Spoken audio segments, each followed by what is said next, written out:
One document that has never received the attention it deserves is the Radiofrequency Toolkit for Environmental Health Practitioners by the British Columbia Centre for Disease Control and the National Collaborating Centre for Environmental Health. When it was commissioned by the Provincial Medical Health Officer, he advised all with RF concerns to wait for the report and implied our concerns would be alleviated. When the report was released, we did not hear a word from him, nor a word in the media. Could it be that the report, even though its terms of reference were very narrow, such as men's reproductive health was looked at, but women's reproductive health was not allowed to be considered? There are other strange restrictions too. Yet the report still found areas that confirmed the concerns of many knowledgeable citizens that had contacted the Provincial Health Officer.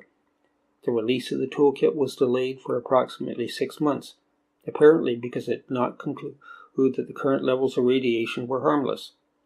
Dr. Tom Kwaski, Medical Director of Environmental Health Services, BC Centre for Disease Control, sent an email to the Provincial Medical Health Officer, Dr. Perry Kendall, approximately 6 months before the release, telling him the report was complete and suggested it may have some findings he may not like.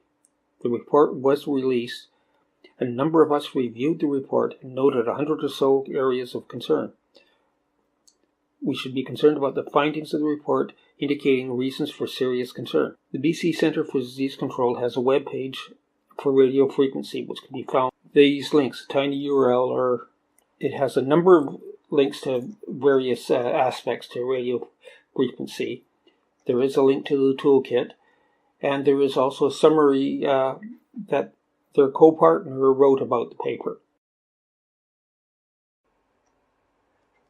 The Radiofrequency Toolkit for Environmental Health Practitioners can be accessed with this link, or you can use a tiny URL included here as well.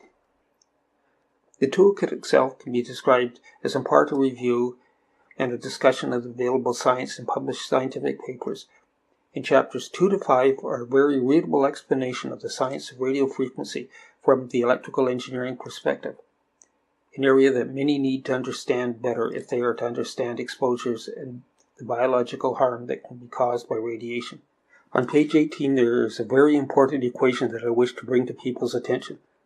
The author of this section made a particular point of bringing this equation to my attention when he had some questions.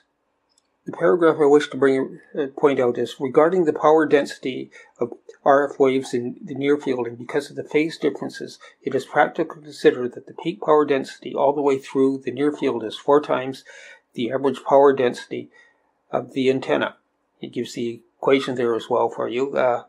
In simple terms, when measuring close, multiply the power density readings by 4. Please read this section for more detailed information of how to determine close to the source.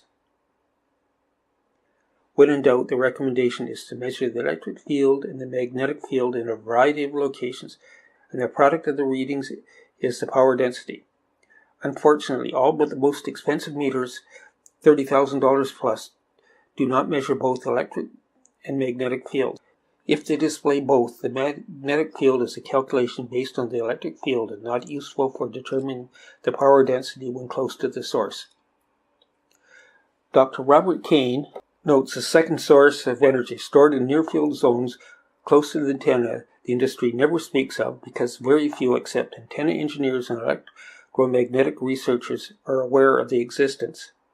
Under some circumstances, the stored energy is 10 to 100 times greater than the radiated energy. It depends to a great extent on the configuration of the antenna. Knowledge that this great amount of stored energy may be efficiently coupled into the head and brain of the user should be enough to keep all but the most daring from using portable cellular telephones.